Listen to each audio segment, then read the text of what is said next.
لە 25مین ساڵیادی دامەزراندنی بەشی کوردی دەنگی ئەمریکادا چین و توێژە جیاوازەکانی شاری سلەیمانی باز لە ڕۆڵی بەشی کوردی دەنگی ئەمریکا دەکەن لە گەیاندنی زانیاری وەک سەرچاوەیەکی باوەڕپێکرا و هاوسەنگ و بێلایەن.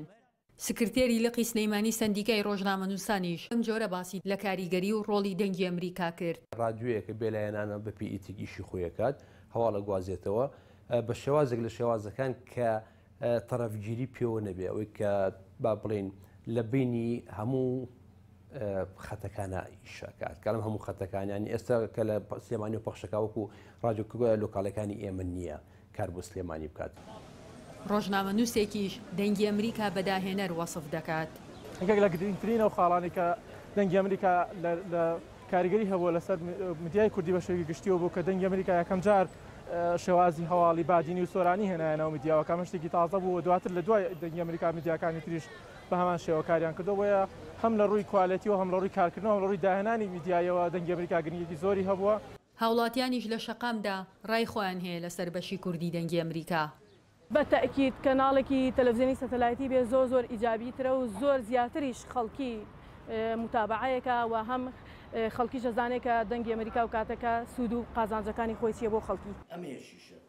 بۆ هەندێک لە کەسانی ئەکادیمی تایبەتمەندی دەنگی ئەمریکا ئەوەیە کە دۆسەی گەندەڵی ئاشکرا دەکات و بە دوواداچوونی وردی ڕۆژنامەوانی هەبووە.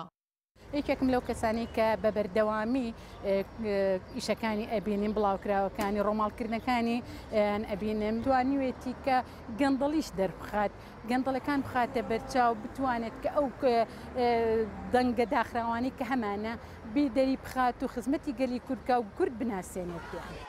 مامۆستایان لە شاری سلەیمانی کە ماوەی 3 مانگ لەسەر شەقام خۆپیشاندانیان ئەنجامدا و بەردەوام دەنگی ئەمریکا ڕووماڵی ڕاستەوخۆی هەبوو لەو بارەیەوە ئەمەش وای کردووە مامۆستایان دەنگی ئەمریکا بە هۆکاری گەیاندنی دەنگی خۆیان بزانن.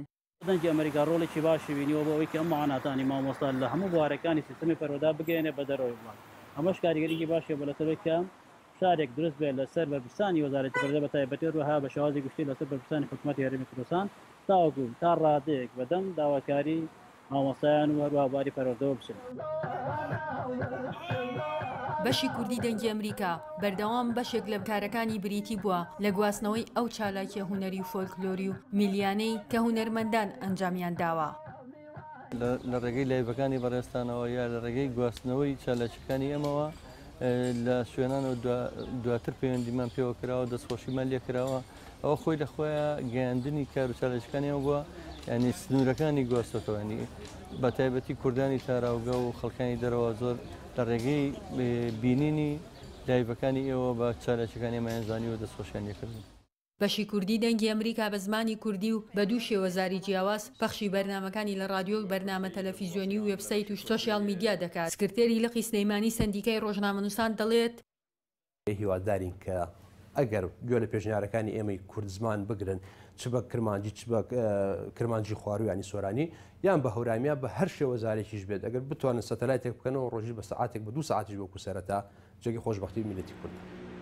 لە 25مین ساڵیادی بەشی کوردی دەنگی ئەمریکادا خەڵکی ئومێدی زیاتریان بەم بەشە کوردی هەیە ئەوان دایان خواست و دایان پرسی لە هەمان کاتدا کەی بێ بەشی کوردی دەنگی ئەمریکا کەناڵێکی تەلەڤیزیۆنی تایبەت بەخۆی بکاتەوە کە نەک دەنگی کوردان بەتەنها بەڵکو ڕەنگیشی لە ڕێگەی تەلەڤیزیۆنێکی ئەمریکی بە زمانی کوردی بە جیهان بگات.